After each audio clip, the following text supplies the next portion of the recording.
Luffy figured out Omen. He figured out Stigma.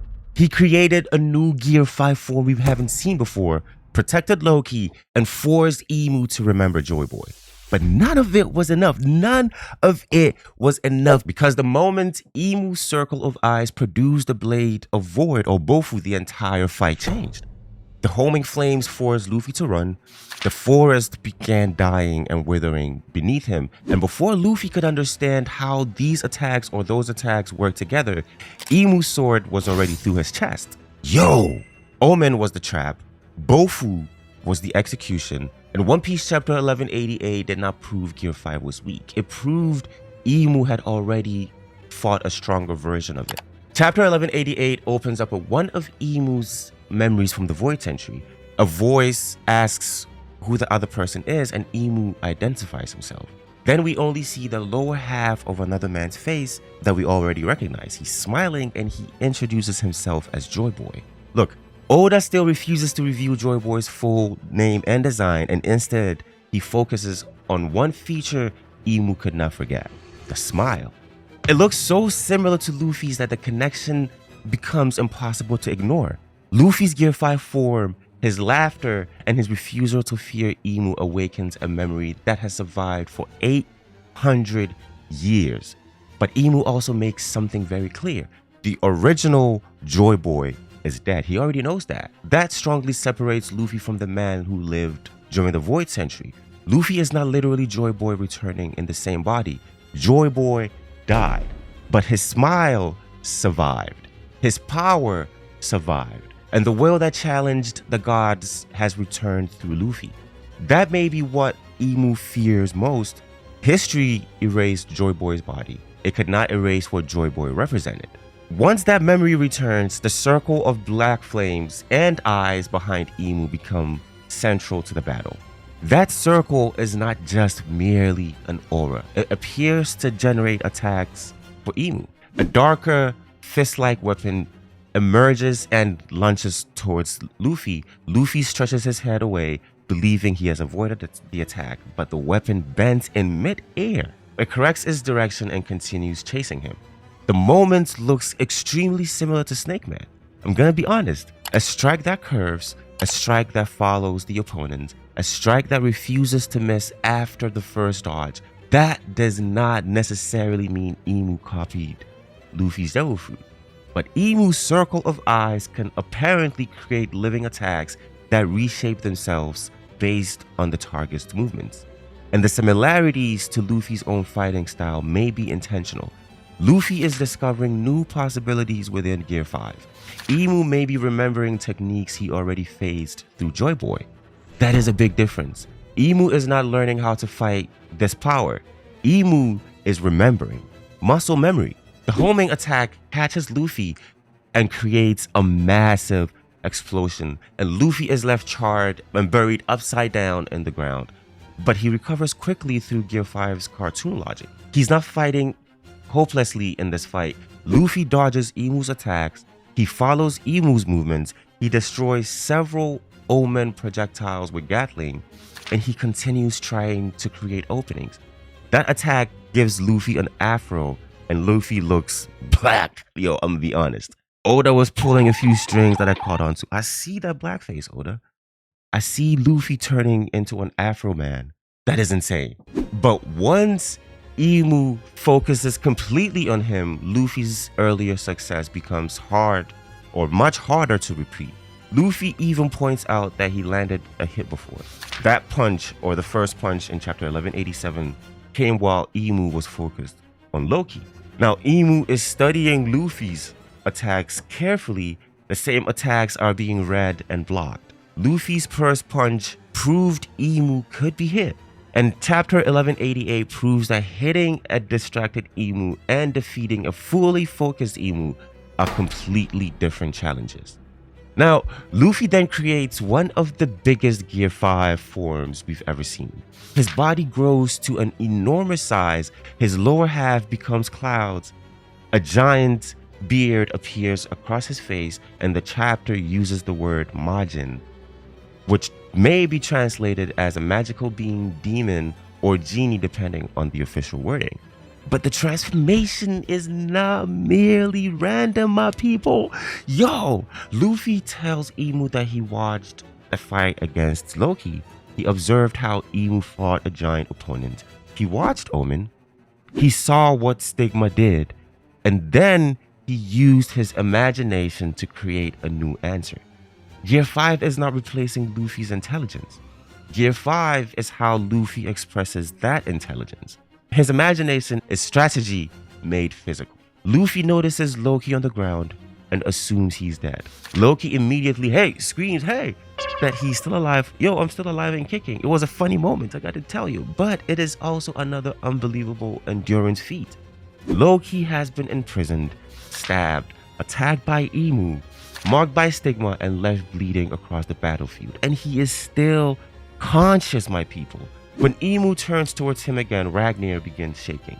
Ragnar knows it cannot overpower Imu, but it still places itself between Loki and the attack. Loki even orders Ragnar to move because it could kill Ragnar, but Ragnar refuses to abandon him. That is real courage. Ragnar is terrified, but fear does not stop it from protecting Loki. Then Jinbei arrives. He uses Arabesque Brick Fist and intercepts Imu's Omen attack before it reaches Loki and Ragnar. Jinbei directly stops an attack from the ruler of the world, and when Jinbei asks Luffy whether he wanted Loki protected, Luffy calls Loki their friend. Elbaph has spent Loki's entire life calling him a curse. Luffy needed one battle to call him a friend. One battle. The other Straw Hats still do not understand who Luffy is fighting. Even Brook, right? Brook reasons that only the 5 elders should stand above the Holy Knights, so they assume that this figure may be some kind of commander. Brook is standing on the same battlefield as the king of the world and still does not know that king exists. That shows you how powerful Imu's secrecy truly is. The more important Brook moments come when the ice around Gunko begins melting. Brook calls her Princess Shuri, and Imu finally notices him. Not just the name, the afro. The name Princess Shuri and Brook's unmistakable afro appear to trigger recognition. Imu may finally be connecting the skeleton standing there to the man from Shuri's past. This is not simply Imu watching Gunko escape. Brook is restoring the identity Imu tried to erase. Imu knows her as Gunko. Brook remembers Princess Shuri. And when he uses that name, Imu realizes this afro-haired man may be someone Shuri once knew. Masaka! That's like literally what Imu says. He may be freeing her identity from Gunko. And Imu is watching. Imu is watching. But Imu becomes distracted by Brook and Shuri.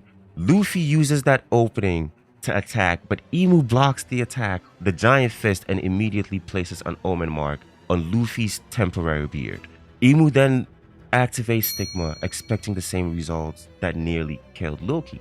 But Luffy had already learned that rule. He cancels the Majin transformation.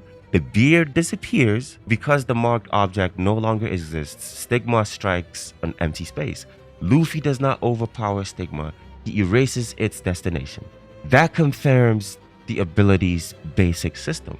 Omen pursues and attaches, right? The attachment becomes a mark. Stigma attacks that mark, and if the mark object is removed, the lock breaks. And because Gear 5 can create temporary body features, Luffy can sacrifice those creations to escape. This is excellent battle intelligence. After seeing that, Imu immediately adapts. More Omen flames begin chasing Luffy, and this is where the final attack is truly set up. The homing flames force Luffy to keep moving.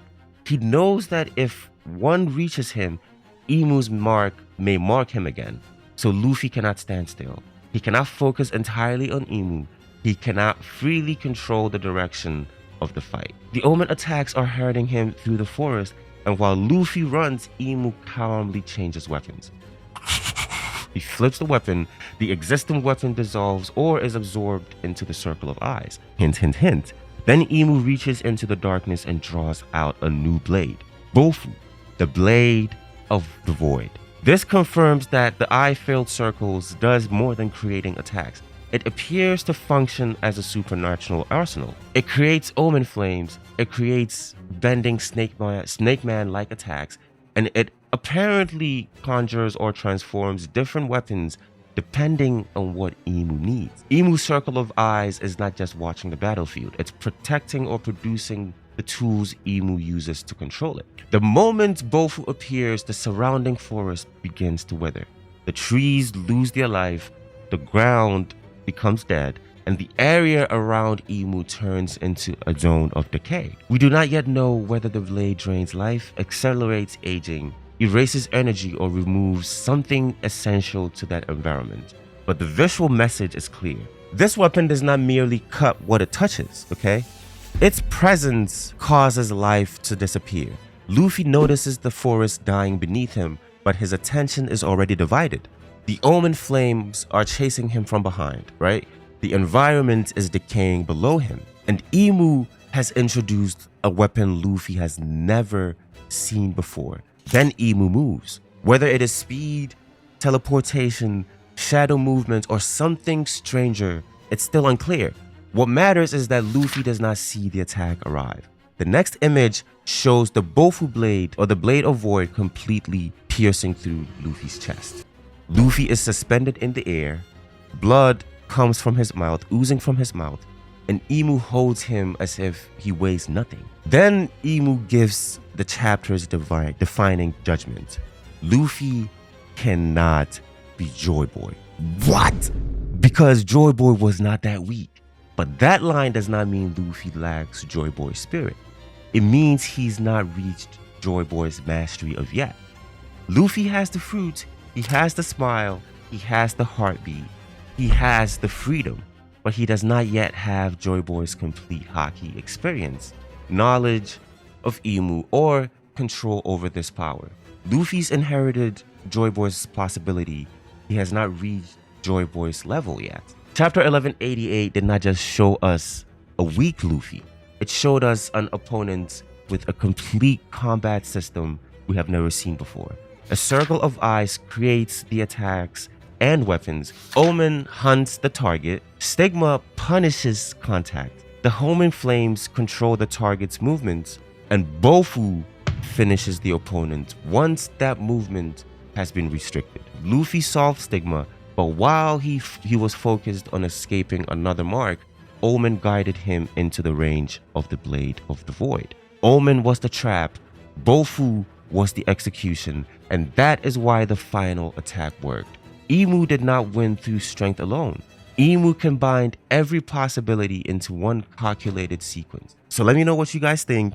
Is the Circle of Eyes Imu's supernatural weapon arsenal? Did Imu recognize Brook through the name Princess Shuri and his afro? And does Bofu drain the life from everything around it?